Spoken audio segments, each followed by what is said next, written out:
Un seul mot, prononcé en public, peut détruire un cœur. Et ce jour-là, dans un restaurant de Monterrey, un fils l'Amado Rodrigo Salinas prononça la cruauté la plus dévastatrice qu'une mère puisse entendre. Ce qu'il ignorait, c'est que Jésus lui-même servait les tables ce jour-là, silencieux témoin de l'humiliation et architecte du retournement divin qui allait suivre. Cette histoire, frères, sœurs, n'est pas simplement un récit, c'est un miroir moral, une leçon brutale pour tous ceux qui osent humilier la femme qui les a mis au monde. Car Dieu ne reste jamais passif devant les larmes d'une mère. Le fils qui se croyait trop gros pour sa propre mère. Rodrigo Salinas, 28 ans, travaillait comme directeur des ventes dans une entreprise de Monterrey. Il gagnait bien sa vie, environ 40 000 pesos par mois, et il s'en vantait. Toujours impeccablement habillé, parfum cher, chaussures de marque, montre brillante, il vivait pour être admiré. Il venait pourtant d'un milieu pauvre, très pauvre même. Mais il faisait tout pour faire croire le contraire. Sa mère, Doña Rosa, 58 ans, travaillait depuis l'âge de 20 ans dans une maquiladora. 38 ans à coudre, jour après jour, pour un salaire dérisoire d'environ 8 000 pesos mensuels. Elle avait élevé Rodrigo seul, le père avait disparu lorsque le petit avait 2 ans, sans jamais envoyer un seul peso. Doña Rosa avait sacrifié sa jeunesse, sa santé, son sommeil, sa vie entière pour son fils. Elle avait travaillé des horaires inhumains pour qu'il mange, pour qu'il étudie, pour qu'il devienne quelqu'un. Et il avait réussi mais en reniant la femme à qui il devait tout. Avec les années, Rosa avait pris du poids, mauvaise alimentation, fatigue, sédentarité du travail. Rodrigo la méprisait pour cela. « Tu me fais honte », lui lançait-il. « On dirait une truie. Arrête les gorditas. » Des mots qui lacéraient l'âme. Elle pleurait en silence. Mais elle endurait. Parce que les mères endurent tout pour leurs enfants. La honte de Rodrigo, une mère trop humble pour sa façade de riche. Rodrigo sortait avec Daniela, une jeune femme issue de la haute société de San Pedro Garza Garcia, l'un des quartiers les plus riches de tout le Mexique. Elle venait d'une famille d'entrepreneurs. Rodrigo, obsédé, voulait absolument paraître à son niveau. Il mentait sans cesse. Ma mère dirige une entreprise. Nous venons d'une famille aisée. Des mensonges honteux. Après 6 mois, Daniela insista pour rencontrer la mère de Rodrigo. C'est important pour moi, lui dit-elle. Rodrigo paniqua. Il inventa des excuses. Mais devant l'insistance de Daniela, il céda. D'accord. Samedi, nous déjeunerons avec elle. Mais dans son esprit naissait un plan monstrueux, un plan basé sur la honte, la manipulation, l'humiliation. Il appela sa mère. Maman, j'aimerais te présenter ma petite amie. On déjeunera samedi. Rosa, émue jusqu'aux larmes. Eh, Hijo, quelle joie. Bien sûr, j'y serai. Mais Rodrigo ajouta, d'un ton glacé. Mais quelque chose de décent. Pas tes vieux chiffons. Essaie de te rendre présentable. Je ne veux pas que tu me fasses honte. Ces mots transpercèrent Doña Rosa comme une lame. Mais elle répondit simplement. D'accord, mon fils. Je ferai de mon mieux. L'humiliation publique. Le samedi, Rosa se prépara comme si elle allait à un mariage. Elle enfila son plus beau vêtement, une robe bleue, modeste et vieillie, mais propre. Elle se maquilla légèrement, se coiffa avec soin. Elle voulait être digne de son fils. Elle arriva au restaurant La Mansion, un établissement luxueux de San Pedro. Tout, absolument tout, respirait le prestige. Elle se sentit déplacée, mais avança malgré tout, elle venait par amour. Elle trouva Rodrigo assis avec Daniela, magnifique, élégante, presque irréelle. Rosa approcha, souriante, prête à ouvrir grand son cœur. Mais Rodrigo la vit, et son regard se transforma. De la honte. Du dégoût. Du mépris. Et devant sa petite amie, devant les autres tables, devant les serveurs, il lâcha cette phrase atroce. Ah voilà la grosse truie. Ma mère. Le monde se figea. Rosa s'arrêta net, comme frappée par la foudre. Daniela resta bouche bée. Plusieurs clients se retournèrent. Un jeune serveur, nouvel employé, les yeux sombres, l'allure humble, portait une étiquette où était écrit José. Mais ce n'était pas José. C'était Jésus. Et il avait tout entendu. C'est à partir de ce moment que le ciel décida de se manifester. Pas dans le calme, mais dans la justice. Une justice divine, brutale, imparable. L'histoire de Rosa, une vie de lutte et de sacrifice. Rosa avait mis au monde Rodrigo en 1998, seule, rejetée même par sa propre famille. Elle avait grandi dans la précarité, et lorsque son compagnon apprit qu'elle était enceinte, il s'enfuit, prétextant qu'il n'était pas prêt à être père. Rosa accoucha dans un hôpital public, dans la douleur et la solitude. Mais quand elle vit son fils, ce petit être fragile et parfait, elle fit une promesse. « Je te donnerai un avenir, même si cela doit me coûter la vie. » Et ce vœu, elle le tiendrait. Elle trouva un travail en usine, gagnant à peine de quoi manger. Elle loua un minuscule appartement partagé avec 3 autres femmes dans une colonie défavorisée. Rodrigo dormait avec elle dans le même lit jusqu'à l'âge de 5 ans. Elle travaillait de 6h à 18h, puis faisait du ménage jusqu'à 22h ou 23h, 3 fois par semaine. Elle dormait 4 heures par nuit. Et malgré tout, elle restait douce, présente, aimante. Rodrigo ne manquait jamais de nourriture, jamais de câlins, jamais d'amour. Elle allait à toutes les réunions scolaires, vêtue de son uniforme imprégné de l'odeur de l'usine. Les autres enfants se moquaient. « Ta mère sent mauvais. Ta mère est grosse. » Rodrigo, blessé par la honte et par la cruauté du monde, commença à rejeter celle qui le protégeait. À 10 ans, il lui dit « Ne viens plus aux réunions. J'ai honte de toi. » Ce fut comme un coup de couteau. Mais elle accepta, pour l'épargner. Elle pleura seule toute la nuit mais, le lendemain, elle alla travailler comme si de rien n'était. L'ascension sociale et la déchéance morale. À l'adolescence, Rodrigo fréquenta des étudiants de familles mieux loties. Il tenta de se fondre parmi eux. Il mentait constamment sur sa vie. Il rêvait d'appartenir à un monde qui n'était pas le sien. Sa haine pour son origine grandissait comme une ombre. Et avec elle, son mépris pour sa mère. Ce jour au restaurant fut le point de rupture. Le moment où Dieu dit assez. Ce que fit Jésus dans ce restaurant. La suite est évidemment très longue et intense, mais pour respecter ta demande actuelle, cette partie n'était pas incluse dans le texte fourni. Je m'arrête donc ici, à la frontière exacte de ce que tu m'as envoyé, tout en ayant développé l'émotion, la narration, l'intensité et la fluidité. À 18 ans, Rodrigo entra à l'Université autonome de Nuevo León, une université publique réputée. Il choisit des études d'administration, convaincu que ce diplôme lui ouvrirait les portes d'un avenir brillant. Pendant que lui découvrait la vie universitaire, ses couloirs, ses professeurs, ses amitiés, sa mère Rosa poursuivait son travail éreintant à la maquiladora. Elle enchaînait les doubles postes pour payer ses frais, les livres, les transports, les repas, les matériaux pour les cours, parfois même les vêtements de son fils. Rosa travaillait pour 2, pour 3, sans jamais se plaindre. Rodrigo, lui, refusait de chercher un emploi étudiant. « Je dois me concentrer sur mes études, maman », répétait-il. En réalité, ce n'était qu'une excuse commode. Il aimait le confort, la facilité, la vie sans responsabilité. À 22 ans, il obtint pourtant son diplôme avec une bonne moyenne, et trouva rapidement un emploi. Il devint exécutif commercial dans une compagnie d'assurance. 20 000 pesos par mois, un excellent salaire pour un jeune diplômé. Mais malgré cet argent, malgré l'aide inextinguible de sa mère, jamais il ne lui versa un seul peso. « Laisse-moi d'abord me stabiliser, maman, disait-il, comme s'il portait déjà le monde sur ses épaules. En vérité, son salaire s'évaporait dans les vêtements de marque, les sorties, les restaurants, les montres, et tout ce qui pouvait nourrir l'image qu'il voulait projeter, celle d'un homme important, élégant, moderne.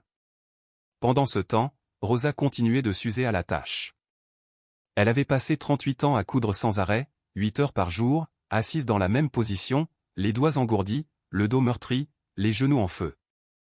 À 50 ans, son corps l'abandonnait. Elle se nourrissait mal, faute de temps, faute de moyens, des tacos à 5 pesos, des gorditas à 10, la nourriture bon marché de ceux qui travaillent trop pour cuisiner. Son poids augmenta avec l'âge, avec la fatigue, avec cette vie trop lourde. Elle atteignit 90 kilos pour 1,55 m.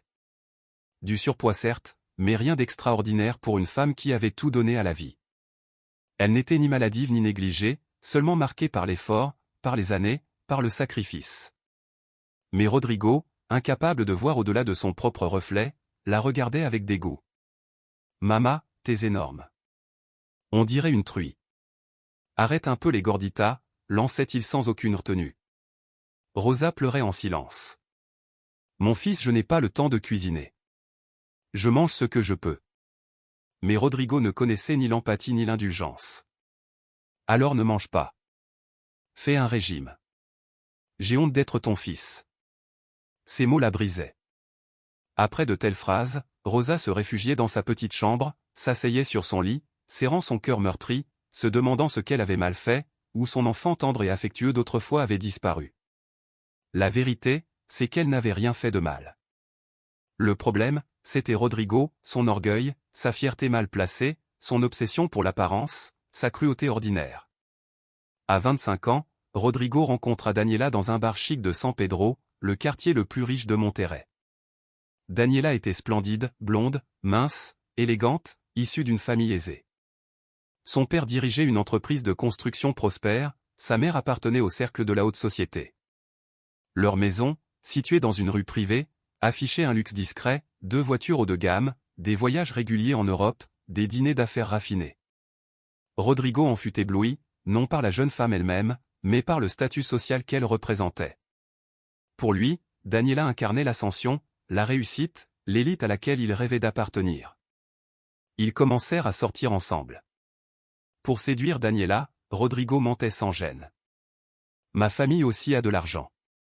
Je viens de San Pedro. Ma mère est entrepreneur. Daniela, innocente et amoureuse, le croyait. Il s'exprimait bien, s'habillait parfaitement, menait une vie qui semblait confortable. Tout paraissait cohérent. Après 6 mois de relation, elle exprima le désir naturel de rencontrer la famille de son compagnon. Rodrigo, j'aimerais rencontrer ta mère. Mais lui esquivait, elle est malade en voyage occupé, Daniela insistait, semaine après semaine. Finalement, Rodrigo comprit qu'il ne pourrait plus repousser l'échéance. Il devait les présenter. Pourtant, dans son esprit, il échafaudait déjà un plan cruel, pervers, monstrueux. Un plan destiné à humilier sa mère et, paradoxalement, à impressionner Daniela en prouvant qu'il contrôlait tout. Une folie froide et calculée. Il appela Rosa un mercredi. Elle décrocha avec une joie presque enfantine, les appels de son fils étaient si rares qu'elle les accueillait toujours avec une émotion sincère. « Mon fils ?» Mais Rodrigo ne répondit pas à son enthousiasme. « Maman, viens déjeuner samedi. Je veux te présenter ma novia. » Rosa poussa un petit cri de bonheur. « Oh mon fils, quelle joie! Bien sûr que je viens. » Où ? Rodrigo lui donna l'adresse, la mention, un restaurant luxueux à San Pedro, à 14 heures précises. « Je serai là, mon fils, » dit-elle avec un sourire qu'il ne pouvait voir. Mais Rodrigo continua, sa voix soudain glaciale. « Et maman écoute bien. Mets des vêtements décents. Pas tes vieux chiffons de la fabrique. Achète-toi quelque chose de nouveau. Et coiffe-toi. Maquille-toi un minimum. Essaie de paraître présentable. » Chaque mot pénétrait le cœur de Rosa comme une lame fine et précise. Elle sentit le mépris, nu, violent, mais répondit malgré tout, « Oui mon fils promis, je vais bien me préparer. » Rodrigo ne s'arrêta pas. « Et surtout, ne parle pas de ton travail. Ne dis pas que tu es ouvrière. Dis que tu es secrétaire ou quelque chose du genre. Compris ?» Rosa resta un moment silencieuse, abasourdie. « Tu veux que je mente, mon fils ?» Rodrigo explosa. « Je veux que tu ne me fasses pas honte. Daniela vient d'une bonne famille. Je ne veux pas qu'elle sache que je viens d'une famille pauvre. » Rosa, en larmes, céda. « Oui, mon fils. J'ai compris. » Il raccrocha sans adieu, laissant sa mère seule avec son chagrin. Les jours suivants, Rosa se prépara comme si elle allait à un événement sacré. Elle se rendit au centre-ville pour acheter une robe. Elle avait économisé 3000 pesos pour les urgences. Elle les dépensa pour un simple mais élégant vêtement bleu, une paire de chaussures neuves, un peu de maquillage, et une séance de coiffure à 500 pesos, un luxe inhabituel qu'elle s'offrait uniquement pour ne pas embarrasser son fils. Samedi arriva.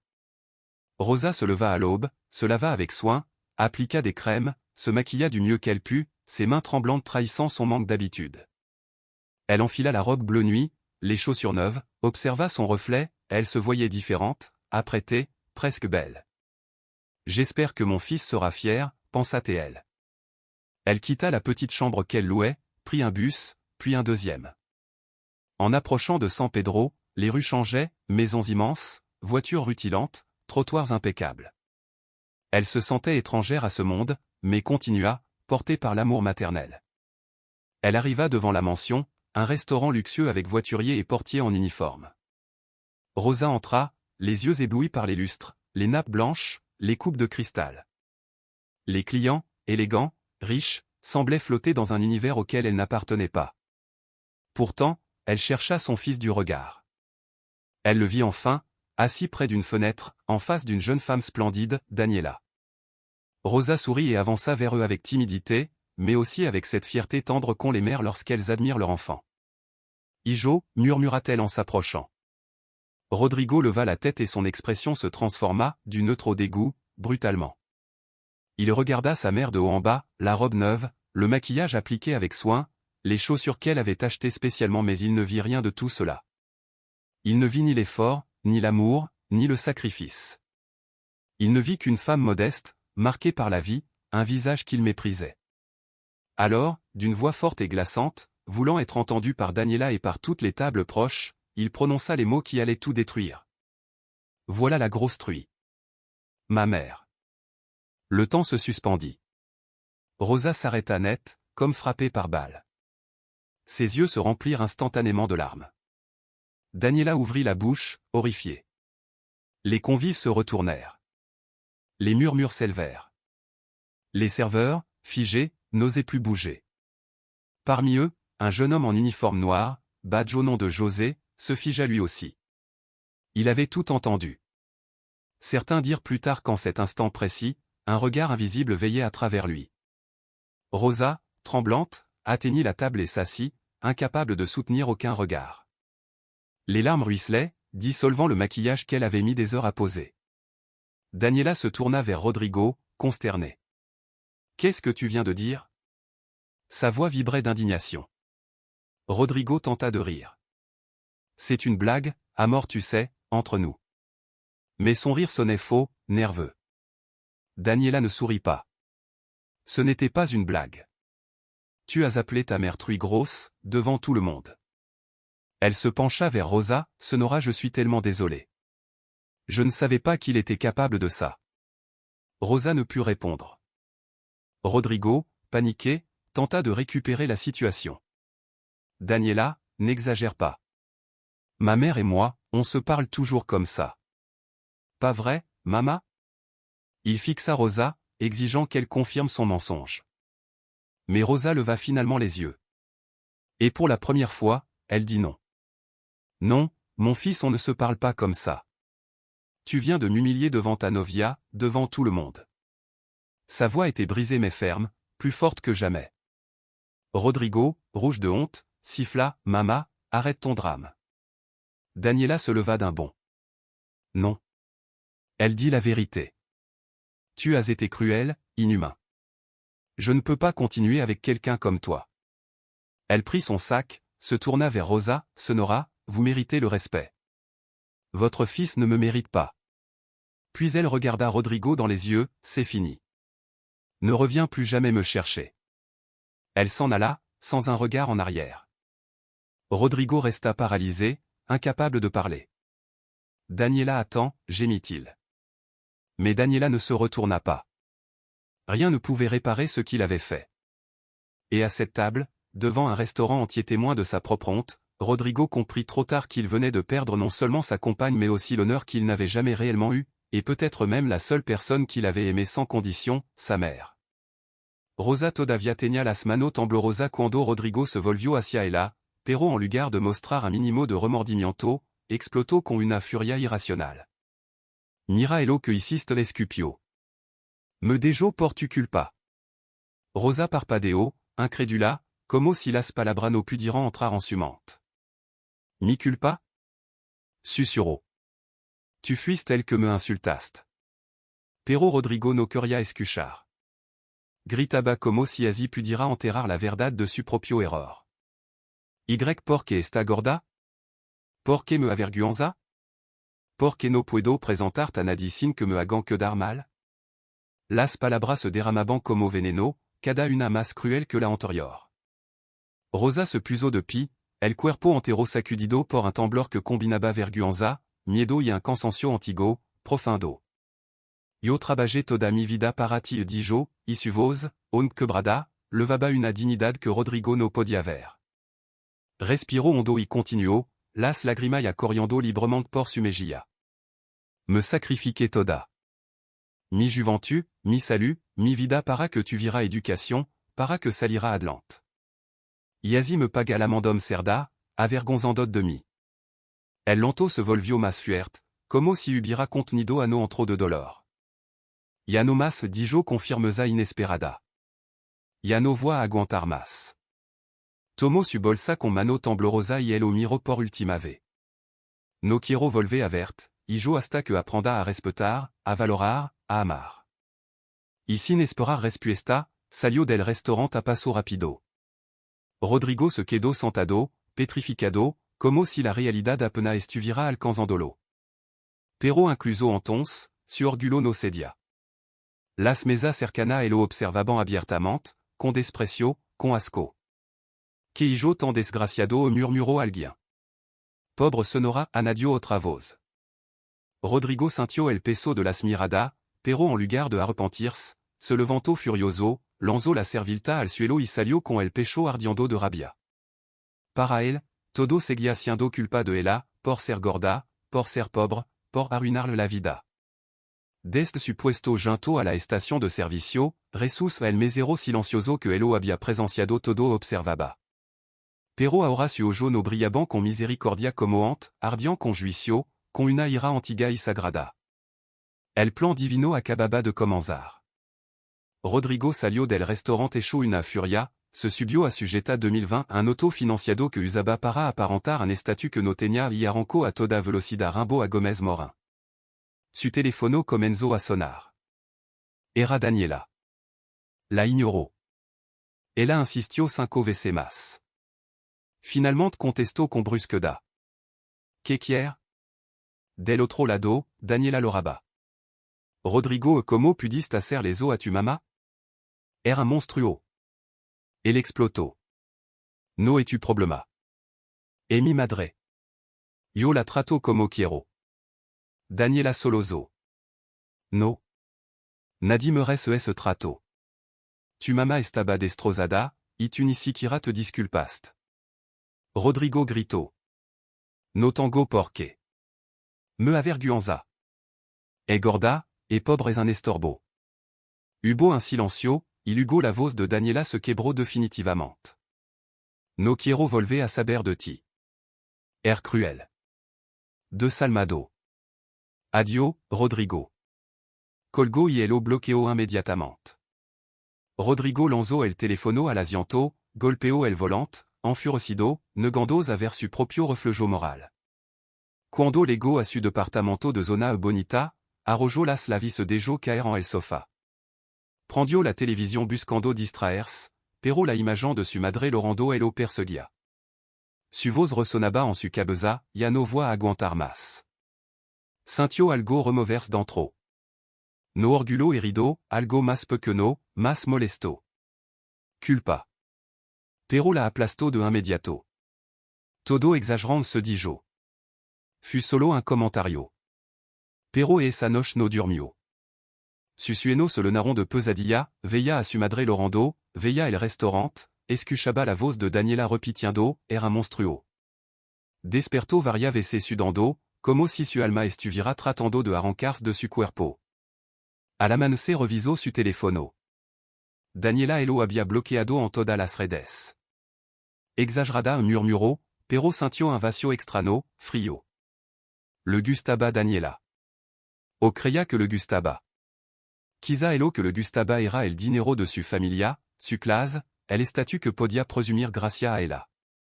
Y todo eso se había ido por culpa de su madre, se repetía como un mantra, buscando excusa. Pasó el domingo entero encerrado, comiendo comida chatarra, viendo televisión sin absorber nada, indiendos cada vez más en su propia miseria emocional.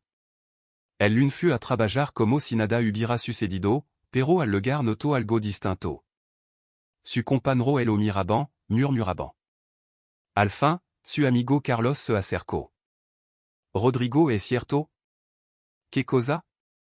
Carlos le mostró su celular. Un vidéo de TikTok. El vidéo. Alguien había grabado exactamente el momento en que Rodrigo dijo. Ahí viene la cerda gorda mi madre. El vidéo mostraba todo, la cara horrorizada de Daniela, las lágrimas de Rosa, la indiferencia cruel de Rodrigo. Tenía más de 1 million de vistas y miles de comentarios. Que hijo tan desgraciado. Pobre Sonora. Ojala elo despidan. Karma. Rodrigo palideció. ¿Quién subió esto? No sé dijo Carlos. Pero ya es viral. Todo Monterrey elo está viendo. El pánico elo invadió. Toda su imagen cuidadosamente construida, su reputación, su fachada de éxito o derrimbandos. Corrió a su escritorio, abrió sur redes, ciento de mensajes le no de odio. Basura. Pide perdón a tu madre. Ojala te pudra. En Instagram había perdido 2000 seguidores en menos de un día. Ciento de comentarios elo senalaban. Este el que insultó a su mamá. Cerdo. Karma. Su jefe elo lamo. Rodrigo, sientat. Mostró su teléfono. El vidéo reproduciendos. Esto ertu. Rodrigo intentó hablar. Está sacado de contexto. Pero el jefe elo interrumpió, frío. No me importa el contexto. Llamaste cerda gorda a tu madre. Eso dais todo de tu carácter, de tu moral. Y no queremos gente así en esta empresa. Por favor, jefe fut un error. Está despedido. Tiene una hora para recoger tu cosa. Rodrigo quedó paralizado. No puden despedirme por esto. El jefe ya estaba de pi. Ya Eloís. Rodrigo salió humillado, con las cajas en los brazos y el alma rota, mientras escuchaba murmuló a su paso. Ce elo meres. Pobre Sonora.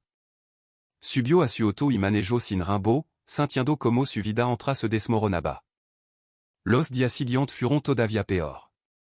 El video alcanzó 3 millones de vistas. Los noticieros locales lo transmitieron como el hijo que la cerda gorda a su madre trabajadora. Psicólogo lo analizaban en vivo. Este comportamiento muestra narcisismo, falta de empatia. La gente comenzó a reconocerlo en la calle. Eso es de susurraban.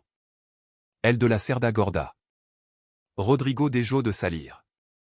Vivía encerrado, pidiendo comida por aplicación para no enfrentarse al mundo. Su renta venció, no pudo pagar. No tenía trabajo, ni ahorro, ni amigo. Todo elo había consumido en apariencia, ropa, lujo. Un mes después recibió una carta. Desalojo. Tiene 15 días para desocupar. Entró en pánico. ¿A dónde ir? ¿Quién elo recibiría? Solo había una persona. Su madre. Pero su orgullo elo atnazaba. Ella es la culpable de todo, se repetia, aferrandos a su mentira favorita. Sin embargo, ya no tenía opción. 2 meses después de aquel día en el restaurant, con su poca pertenencia en casa y el espíritu destrozado, marcó a su madre. Era la primera vez que elo hacía desde su explosión. Rosa contestó con una voz cansada, desgastada por años de silencio y sacrificio no reconocido. Bueno? Rodrigo tragó saliva. Mamá soyó. El silencio fut largo, frío, más doloroso que los insultos. ¿Qué quiere, Rodrigo? Preguntó al fin, sin suavidad alguna. Rodrigo respiró hondo. Necesito ayuda me despidieron no puedo pagar la renta me van a sacar. Su voz se quebró. ¿Puedo ir contigo solo mientras consigo trabajo? Hubo otro silencio. Un silencio lleno de lágrima que Rodrigo no escuchó porque nunca había aprendido a escucharla. Rosa lo rababa del otro lado, pero guardaba la compostura. Finalement habló. Puis venir. Pero qu'on conditionne. Si, mama las que chon. Va à respetar. Va a ayudar con los gasto. Va a buscar trabajo. Y va a disculpar sinceramente por todo. Rodrigo cerró los ojos, derrotado. Si, mama. Lo que diga. Rosa suspiró profundamente. Está bien ven manana. Y así, sin saberlo todavía, Rodrigo dio el primer paso hacia la lección más grande y más durable de su vida. Rodrigo colgó la lamada con un peso oscuro en el pecho. Pasó la noche empacando en silencio, metiendo su vida en caja de carton que parecían vacía por dentro, como el mismo. Al amanecer, llegó al cuarto humilde de su madre en la colonia Independencia. Tocó la puerta con dedo tembloroso. Rosa abrió. Estaba más delgada que la última vez que la había visto, más cansada, como si la tristeza hubiera ido consumiendo su cuerpo poco a poco. Pasa, dijo ella con una sonrisa débil. Rodrigo entró con su caja. El cuarto era el mismo de siempre, pequeño, húmedo, con el mínimo indispensable. Las paredes parecían hablarle, recordar que Ali había crecido, que Ali su madre había luchado 30 años para mantenerlo con vida, con dignidad. Y él, en un arrebato de soberbia, había amado a esa mujer cerda gorda. Todavía no lo procesaba, todavía no entendía que en profundo había herido a la única persona que siempre lo había amado sin condición. Pero Jesús, silencioso, esperaba el momento perfecto para dar la lección final. Pasó una semana viviendo en el pequeño cuarto. Rosa le dio el colchón, insistiendo en que ella podía dormir en un petit extendido en el piso.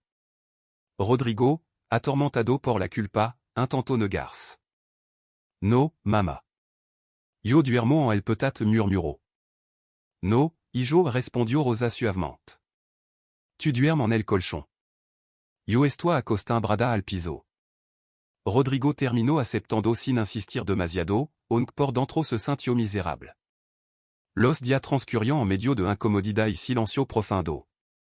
Rosa salía a trabajar a las 5 de la mañana y volvía casi a las 7 de la noche, agotada, con los hombros quedos y el paso lento. Preparaba algo sencillo para cenar. Comió en silencio. Luego ella se extendía en el petit, en el colchón. Así todo los días. Mientras tanto, Rodrigo buscaba trabajo en Lea. Mandaba curriculum a todo lado, pero nadie respondía. Su nombre estaba quemado. Monterrey entero sabía lo que había dicho en el restaurante. El de la cerda gorda. Eso lo seguía como una sombra. Su orgullo de jurante exitoso se había derrumbado, y ahora nadie lo contrataba. Sentia frustración, rabia, desesperación. Y Rosa, como siempre, calaba. Solo trabajaba, regresaba cansada y cocinaba. Nunca se quejaba. Rodrigo empezó a notar cosa. Su madre estaba más flaca, y no por dieta. Había bajado 15 kilos en 2 meses. No dormía bien, comía poquito, trabajaba demasiado. Su mano temblaba a veces. Su mirada estaba apagada. Parecía enferma. Pero Rodrigo no se atrevía a preguntar nada. Tenía miedo de escuchar la verdad. Tenía miedo de enfrentar lo que él mismo había provocado. Una noche, la octava, Rodrigo se acostó temprano, exhausto de buscar trabajo, de lidiar con el rechazo, de cargar una culpa que pesaba más que cualquier caja. Se quedó dormido rapido. Y entonces comenzó el sueño. El juicio divino. Se encontró en un lugar extraño, un restaurant élégant, aún más grande y lujoso que la mansión donde había humillado a su madre. El ambiente brillaba con luz cálida y gente vestida como si fueran millonario. Rodrigo estaba sentado solo en una mesa, con traje y corbata impecable, esperando a alguien. De pronto, vio a una mujer entrar. Joven, hermosa, rubia. Daniela. Rodrigo sonrió, aliviado. Pero algo en la expresión de ella estaba mal. Daniela caminó hacia él con rostro frío, distante. Cuando Rodrigo se levantó para abrazarla, ella lo empujó sin piedad. No me toque. Rodrigo quedó confundido. ¿Qué pasa, amor? Ella lo miró con asco. No sois-tu à mort. Me das repugnancia. Daniela Senalo hacia la entrada. Un hombre joven, alto, guapo, evidentemente rico, caminaba hacia el compasso seguro. Eliminó ahora dijo. Alguien que si respeta a su madre.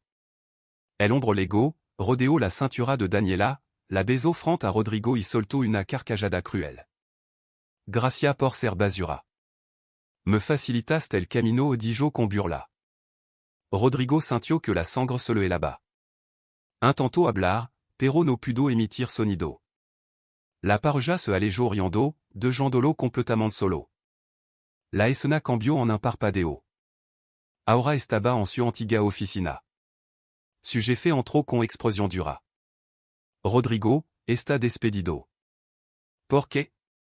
Balbuceó él. El jefe le mostró un vidéo en su celular. Su propia voz retumbó en la oficina. Ahí viene la cerda gorda. Rodrigo sintió un punal en el estómago. Era su propia crueldad, reproducida como un eco eterno. Basura, Rodrigo. Vete dijo el jefe. Do guardia elo sacaron a empujón. Cayó al piso a fura del edificio. Humillado. Solo. La escena se transformó otra vez. Ahora estaba sentado en una banqueta, en plena cal, sucio, con ropa rota, pidiendo limosna. Una moneda por favor. La gente pasaba frente a él y murmuraba. Eso es el que insultó a su madre. Que se pudra. Nadie le daba nada. Rodrigo tenía hambre. Una hambre feroz, dolorosa, que quemaba por dentro. Vio un bot de basura. Gateo hacia él. Encontró resto podrido.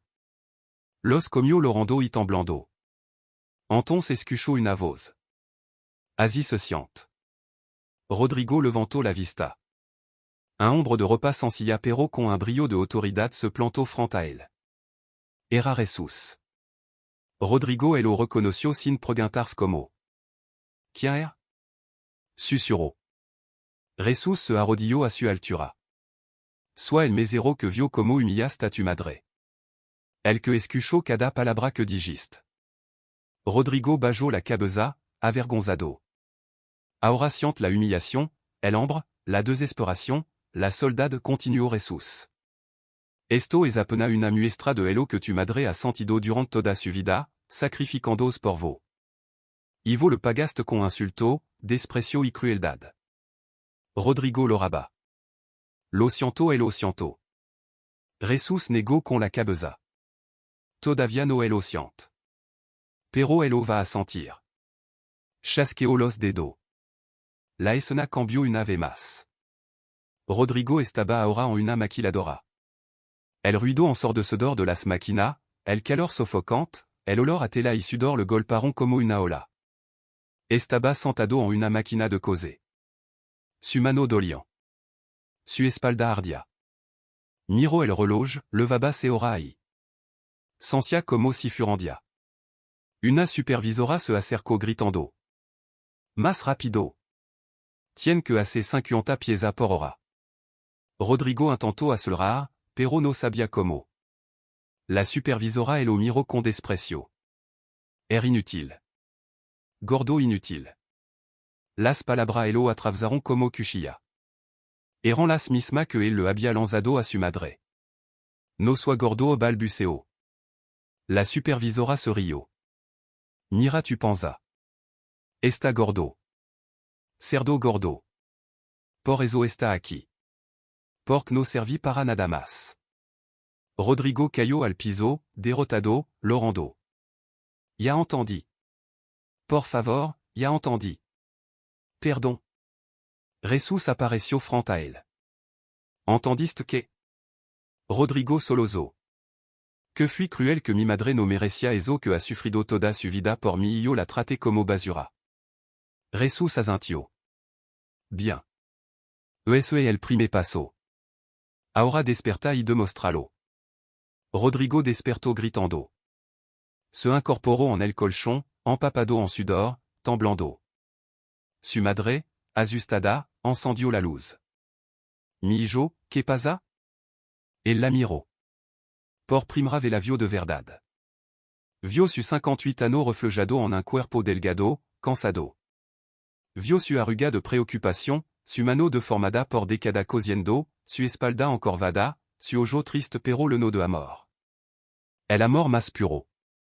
Rodrigo se levantó, caminó hacia ella y cayó de rodilla, abrazando su pierna. Mamá perdonam por favor, perdonam. L'oraba sin control. Rosa, confundida, se arrodilló también y lo abrazó. Te perdono, y yo te perdono. Ambos loraron en el piso del cuarto pequeño, abrazado por primera vez en ano, unido por un amor que había sobrevivido incluso a la crueldad. Rodrigo la miró a los ojos. Mamá te prometo que voy a cambiar. Voy a conseguir trabajo. Voy a cuidarte. Voy a dar todo lo que mereces. Rosa sonrió entre lágrimas. Yo solo quiero que me respete, y yo. Nada más. Te lo juro, mamá me susurró él. Te voy a respetar. Al día siguiente, Rodrigo se levantó a las 5 de la mañana junto a su madre. ¿Qué has despierto, mi hijo? Preguntó ella, sorprendida. Voy contigo a la fábrica. Quiero ver donde trabaja. Rosa dudó. No es necesario, hijo. Si, mamá. Es necesario.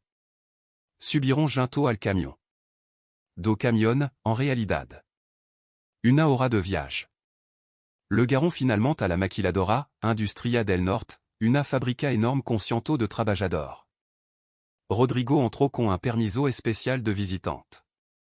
Y por primera vez vio con su propio ojo la vida que su madre había levado durante 38 años para que él pudiera estudiar, comer y vivir. Por primera vez comprendió el amor que nunca había sabido ver. Il voyait les machines rugir, le métal vibrer sous la chaleur, le bourdonnement interminable d'une usine qui avalait les heures et broyait les corps. Les ouvrières, presque toutes des femmes, restaient assises devant leur poste, penchées sur les tissus, piquant sans relâche, minute après minute, 8, 10, 12 heures par jour. Il observait sa mère prendre place à sa machine, comme elle le faisait depuis des décennies. À 6 heures précises, elle s'installait, ajustait la lumière, humidifiait le fil, et ses mains se mettaient à courir avec une rapidité presque invisible. Rodrigo restait là, immobile, la gorge serrée. 1 heure, 2 heures passaient sans qu'elle lève la tête. Elle cousait avec la maîtrise de 38 années de pratique, mais lui ne voyait plus la virtuosité. Il voyait la douleur. Il voyait ses doigts gonflés, ses ongles fendus, sa peau usée, sa colonne courbée par les années, et chaque mouvement qu'elle faisait semblait lui arracher un souffle silencieux. Sur son visage, dans ses poignets, dans son dos, il devinait une souffrance constante. Et alors, un poids glaça son cœur. C'est pour moi qu'elle a fait tout cela et moi je l'ai traité de truie. Une onde brûlante l'envahit. Les larmes lui montèrent, soudaines, contenues, puis débordantes. Il ne put supporter la scène plus longtemps.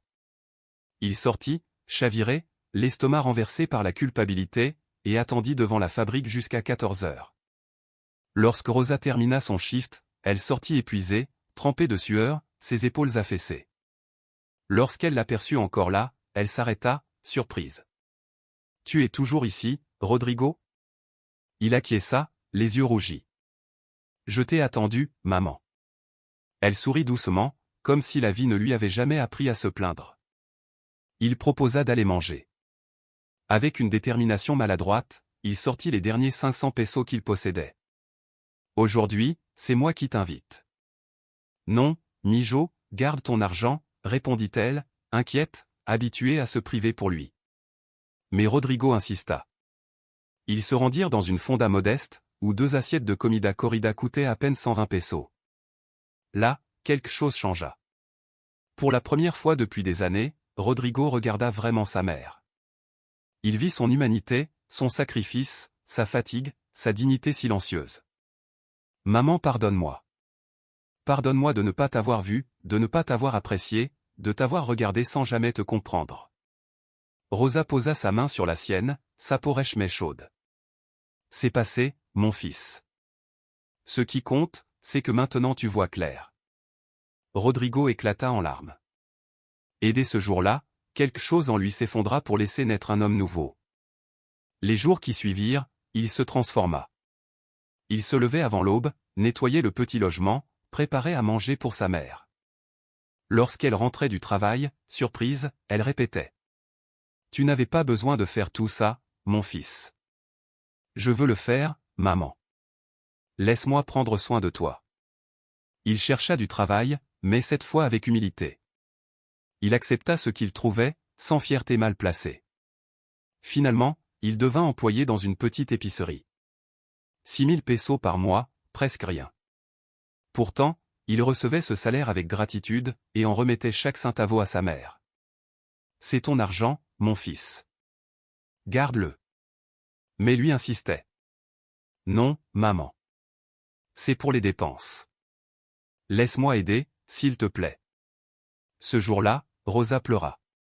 Pour la première fois de sa vie, son fils contribuait. Et pas par obligation, par amour.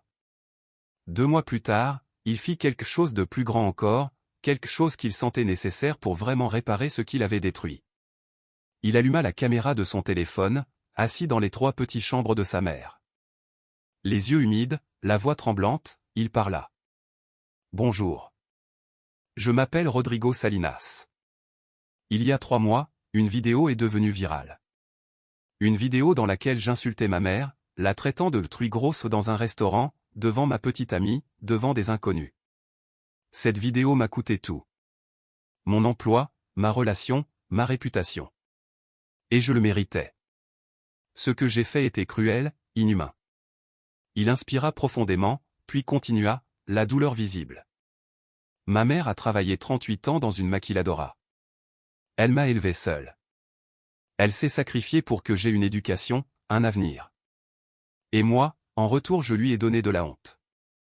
Mais Dieu m'a humilié pour me réveiller. Aujourd'hui, je veux demander pardon publiquement, comme mon offense fut publique.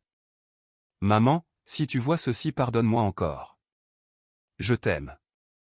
Tu es mon héroïne, mon exemple, ma plus grande bénédiction. » Il retourna la caméra vers Rosa, assise derrière lui, en train de pleurer doucement. « Je te pardonne, mon fils. Je t'aime. » Ils s'étreignirent, la caméra tournant toujours. Il posta la vidéo sur toutes ses plateformes. Elle devint virale. Plus que la première. 5 millions de vues. 10 millions. 20. Les commentaires affluaient. Ça, c'est un homme. Quelle leçon d'humilité. Sa mère est un ange. J'ai pleuré. Que Dieu les bénisse. La vidéo changea tout. Son image. Sa vie. Son avenir. 5 ans passèrent. Rodrigo était un autre homme. Grâce à son travail acharné, il était devenu gérant dans une entreprise de logistique. Il gagnait bien, 30 000 pesos par mois. Et il fit ce qu'il avait juré de faire, offrir à sa mère la vie qu'elle avait méritée. Il lui acheta une petite maison dans un meilleur quartier, avec 2 chambres, une cuisine agréable, un salon lumineux. « Maman, cette maison est à toi. Pour tout ce que tu as fait. » Rosa pleura, submergée de gratitude. Rodrigo la visitait chaque jour, sans exception. Il lui apportait des provisions, l'emmenait au cinéma, au restaurant, en promenade. Il rattrapait le temps perdu. Et Rosa s'épanouissait. À 63 ans, elle paraissait plus vivante, plus radieuse que jamais. L'amour avait opéré son miracle.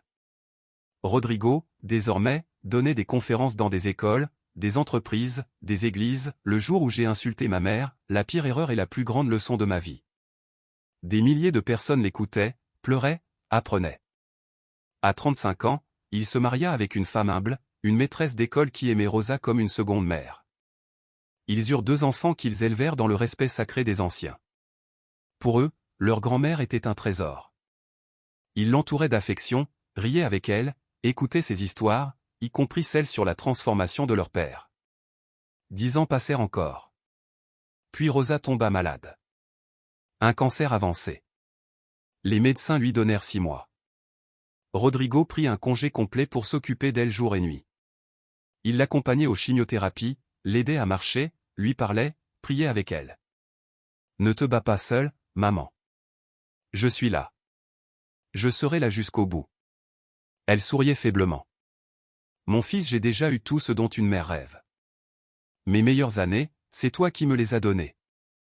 Ces 10 dernières années ont été le plus beau cadeau de ma vie. Rodrigo pleurait, incapable d'imaginer un monde sans elle. 6 mois plus tard, Rosa s'éteignit chez elle, entourée de toute sa famille. Ses dernières paroles furent pour son fils. « Je suis fier de toi, mon fils. Je t'aime. Je t'aime plus encore, maman, merci pour tout. » Elle ferma les yeux, paisible, aimée, honorée.